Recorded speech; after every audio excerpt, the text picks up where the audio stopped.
Hello friend, कैसा हो सभी। आप देख रहे हो डिफरेंट यूनिक क्लासेस जहाँ पर आपको मैथ के सवालों को सबसे अलग तरीके से समझाया जाता है। दोस्तों 8 क्लास का 11 का 9 क्वेश्चन है, तिमाही चक्रवृद्धि ब्याज वाला क्वेश्चन है। चलिए इसको समझते हैं अच्छे से। अगर आपकी भी दोस्तों कोई भी मैथ से जुड़ी प्रॉब्लम है आप पूछ सकते हो। दोस्तों क्वेश्चन में कह रहे हैं 5120 का 12.5% वार्षिक ब्याज। मैथ के सवाल जब भी आप सॉल्व करो तो उसकी एक ही चीज को बारीकी से समझा करो दोस्तों, उसमें भूल क्या रही है। ये यहाँ पर कौन सी दर आपको दे रखी है? वार्षिक दर। वार्षिक की दर का मतलब क्या होता है दोस्तों? एक साल में आप सबको कितने परसेंट ब्याज देना है?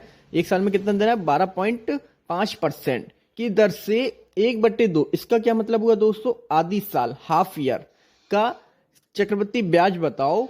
ब्याज प्रति तिमाही दे हो। अब यहां पर एक चीज और समझो, ये तिमाही दे क्या होता है दोस्तों? तिमाही दे का मतलब होता है दोस्तों एक साल में 4 तिमाही होती है, क्योंकि 3 महीने को एक तिमाही बोलते हैं। तो 3 महीने के हिसाब से एक साल में कितनी होंगी? 4।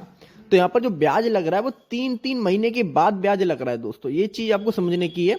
और 3 महीने के बाद ब्याज लगता है और आपको कितने टाइम का निकालना है? 1/2 वर्ष, मतलब 6 महीने का ब्याज निकालना है। ठीक है, तो 3 महीने के बाद एक बार ब्याज लगेगा। फिर कब लगेगा? 3 महीने के फिर बाद, मतलब 6 महीने में कितनी बार ब्याज लगेगा दोस्तों? 2 बार। तो एन हमारा कितना होगा दोस्तों? 2। ये चीज बहुत इंपॉर्टेंट है, तिमाही हो या छमाही हो, इन क्वेश्चनों में यही प्रॉब्लम आती है आर और एन की। तो एन आप देखो दोस्तों कितनी हो रही है? 3 महीने में एक बार, फिर 3 महीने में एक बार ब्याज लगेगा। कितने हो गई? 2 बार हुआ है 6 महीने में, क्योंकि 6 महीने का आपसे पूछ रहा था। 1/2 वर्ष का मतलब होता है 6 महीने। तो आपको 2 बार ब्याज लगेगा। तो एन के मान कितना आ गया? 2। अब बात आ रही है आर की। फॉर्मूला हमारा वही रहेगा, ए बराबर पी 1 प्लस आर अपन 100 की पावर एन। अब आर समझो दोस्तों, आर जो आपको दी हुई है वो वार्षिक के हिसाब से दी हुई है कि एक साल में 12.5% लग रहा है। लेकिन हम ब्याज हमसे कितने लग रहा है? 3 महीने में। तो 3 महीने में दोस्तों कितना ब्याज परसेंट रह जाएगा? 12.5/4। ठीक है, ये आपका आर की जगह कितना आएगा? 12.5/4, क्योंकि ये आपको 3 महीने के हिसाब से ब्याज देना पड़ रहा है। अगर आपको वार्षिक देना पड़ता तब तो आप 12.5 रख देते, लेकिन ये क्या बोला इन्होंने? तिमाही लग रहा है ब्याज। ठीक है, तो 12.5/4 गुणा 100 की पावर 2। एन हमारा कितना आ गया? 2। अब इसको हम सोल्व करेंगे। 5120 1 प्लस आपका पॉइंट हटेगा तो डाउन में एक जीरो बढ़ जाएगी। और ये आपके कितने हो गए? 100 चौक 400 और एक जीरो ऊपर वाली बढ़ के आएगी। कितने हो गए आपके? 4000। ठीक है, अब ये 4000 और ये आपके 125 25 से कट होंगे। 25 पंजे 125 और 25 में इसमें भाग दोगे 4000 में कितनी बार जाएगा? 160 बार। इसकी पावर कितनी आ रही है? 2। ठीक है, तो 5120। अब इसको हम कैसे सॉल्व करेंगे दोस्तों? 160 का इसमें गुणा करो, 160 एकम 160 और प्लस हो रहा है तो जोड़ दो।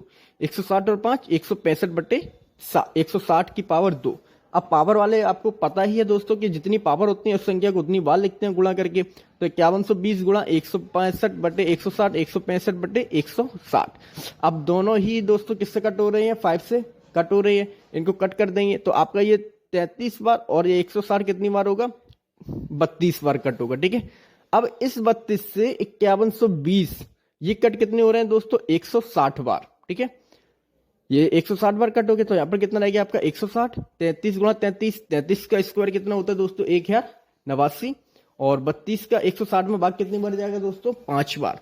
तो 32 पंजे 160। तो आपका 5 गुणा 1089 मल्टी करोगे आपका कितना आ गया?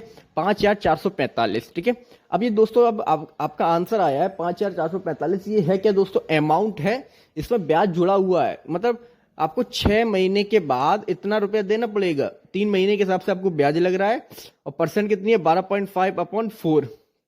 कितने रुपए देने पड़ेंगे?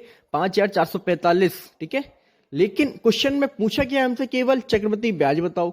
तो इसमें से हम क्या करेंगे? जो हमारे रुपए थे 5120 इसको कट कर देंगे तो हमारा क्या रहेगा? ये ब्याज। तो 5445 माइनस 5120 कट करोगे आप तो आपका आंसर आ गया 325 रुपए। ठीक है दोस्तों।